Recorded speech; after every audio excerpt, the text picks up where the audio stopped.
इस लोक में राज सुख मिल जाए, धन संपत्ति मिल जाए, सुख आराम मिल जाए, बड़े बड़े भोग मिले, मरने के बाद ऊंचे लोकों में स्वर्ग में जाकर भोग भोगे, ऐसा उद्देश्य रखकर जो कर्म करते हैं उन कर्म योगियों से भी श्रेष्ठ है योगी।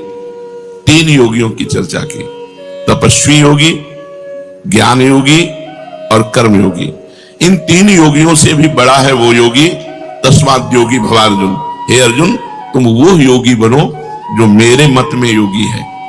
भगवान आगे कह रहे हैं, योगिनामपि सर्वेषां मद्गतेनान्तरात्मना श्रद्धावान भजते यो माम सामे युक्त तमो मतः।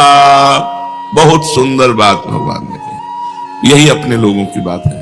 जो अपने लोगों की बात है वो इस श्लोक की बात है। पीछे जो आप लोगों ने सुना कि भ्रष्ट हो जाने पर वो अन्य लोगों के भोगों को भोगने के बाद, श्रीमान कुलों में जन्म लेने के बाद, हो सकता है एक जन्म और लेने के बाद तब भगवत प्राप्ति हुई। अपने लोगों की नहीं, अपने शरणागत हैं, अपने योगी नहीं है, न तपस्वी हैं, न ज्ञानी हैं, न कर्मयोगी हैं, अपने शरणागत जन हैं। अजात पक्षा युमातरम खगा। जैसे छोटा सा बच्चा घोंसले में बैठे अपनी मां की बाट जो होता है, ऐसे हम प्रियालाल की कृपा के पात्र हैं।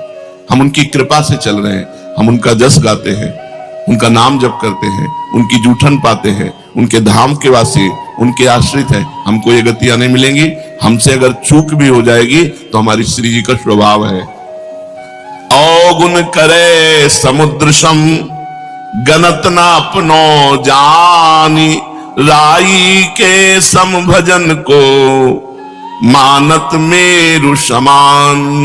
राई बहुत छोटा दाना होता है,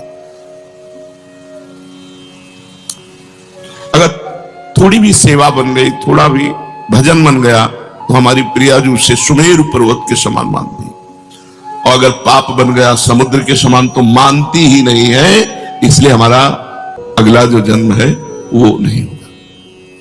हम इसी जन्म में प्रियाजू को प्राप्त करेंगे, क्योंकि हम अपनी साधना के बल से नहीं चल रहे।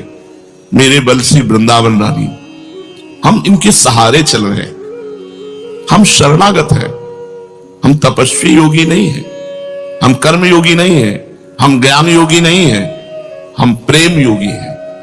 प्रियालाल के चरणारविंद की शरण में है, जो शरणागत के अभय करके उसके सारे अपराधों को न मानते हुए, मानते ही नहीं, क्षमा करने की बात जाने दो, अवगुण करे समुद्र सम। 1-2 अपराध नहीं किए, सैकड़ों पाप किए इसने, बोले मानती ही नहीं किसने किया है। ऐसी हमारी प्रियाजू है। अवगुण करे समुद्र सम गनत न अपनो जाने। ये मेरा है। अपने यहां प्राय इस बात की जय है कि हम श्री जी के हैं, हम लाडली जी के हैं। हमारा साधन भजन क्या है? उच्छिष्टामृत भुक्त वैव चरितम श्रृणवस्त वैव। नाम का जप करना, उनके चरणों के आश्रित रहना, बस इतना ही हमारा जीवन है। उनके जूठन को पा रहे हैं, उनका जस गा रहे हैं, उनका जस सुन रहे हैं, नाम जप कर रहे हैं, सेवा कर रहे हैं, उनके भरोसे उनके घर में पड़े, भगवत प्राप्ति पक्की है। चाहे जितनी बड़ी चूक हो जाए, प्रियाजू चूक मानती ही नहीं। भगवान कह रहे हैं अब इस योग को समझना है, ये अपना योग है। भगवान कह रहे हैं योगिनाम अपि सर्वेषां मद्गते नान्तरात्मना श्रद्धावान भजते यो माम सामे युक्त तमो मता। संपूर्ण योगियों में जो श्रद्धावान भक्त हैं, मुझ में तल्लीन होकर भजन में लगे हुए हैं, जो मेरा भजन करते हैं, बस मेरे मत में सर्वश्रेष्ठ योगी वही है।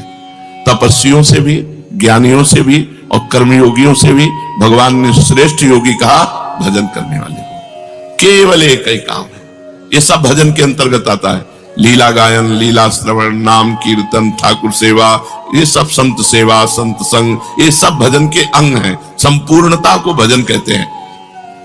योगिनाम अपि सर्वेषां, जितने योगी वर्णन किए गए शास्त्रों में, जिनमें भगवान ने कर्मयोग, ज्ञान योग और तपस्या योग का वर्णन किया, वैसे और भी योग हैं।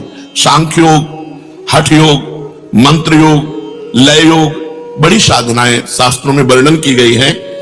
भगवान कहते हैं, क्योंकि भगवान के लिए ही सारे योग है, तो भगवान कह रहे हैं मेरे मत में सबसे बढ़िया भगवान ही का तो मत हुआ। मेरे मत में योगिनाम अपि सर्वेषां मद्गते नान्तरात्मना श्रद्धावान भजते यो माम साम्य युक्त तमो मता। इन सब योगियों से, तपस्वियों से, कर्म योगियों से, सांख्य योगियों से, लय योगियों से, और भी जो हठ योग हैं, इन सबसे श्रेष्ठ है मेरा भक्त योगी, जो निरंतर भगवान के भजन में लगा हुआ है।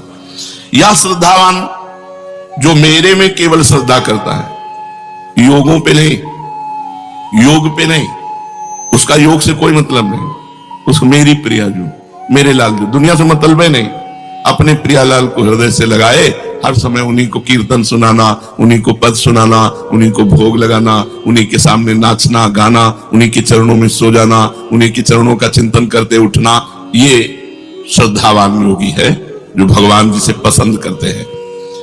मेरे पर श्रद्धा और विश्वास करता है और जिसके भीतर मेरी मांगता है, साधना की नहीं। मेरे भगवान, मेरी प्रिया जो मेरा कल्याण कर देंगी, मेरी प्रिया जो मुझे मिलेंगी, मेरी प्रिया जो मुझे जैसे नीच को भी अपना बनाएंगी। उसकी अंदर केवल एक वृत्ति है, प्रियालाल।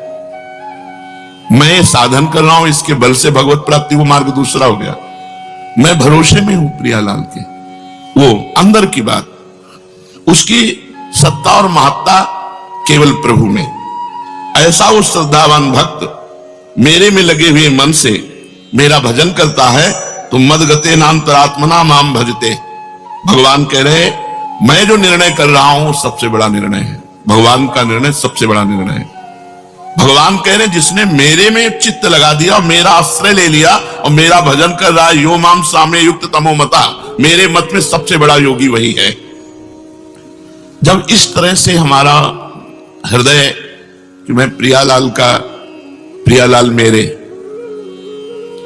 इसके बीच में कोई नहीं होना चाहिए, रुपया पैसा रिश्तेदार नातेदार कोई, मैं अकेला, केवल मेरे भगवान और मैं प्रभु का। बस अंतर में देखो, कोई मेरा नहीं होना चाहिए, सब कोई होते हुए भी मेरा कोई नहीं होना चाहिए। मेरे सिर्फ प्रभु और मैं प्रभु का, यह सबसे बड़ा योग है। तब मन स्वतः ही भगवान में लग जाता है, भगवान में अपनापन हो जाता है, प्रियालाल से अपनापन हो जाता है। अपने प्रियालाल, अपने ठाकुर जी, अपनी श्री जी, ऐसा नहीं लगता कि मतलब कोई और, अपनी श्री जी, अपने प्रियालाल। इसीलिए सबको सेवा रखनी चाहिए, जिससे अपनी सेवा में हम इतने तन्मय रहें कि सेव्य से प्रीति हो जाए। कल एक रोकर एकांतिक में साधक कह रहा था कि मुझे सबसे बड़ी चिंता है कि हमारे मर जाने के बाद हमारे ठाकुर जी की सेवा कौन करेगा। बस यही चिंता खाए जा रही। हम कहा यही चिंता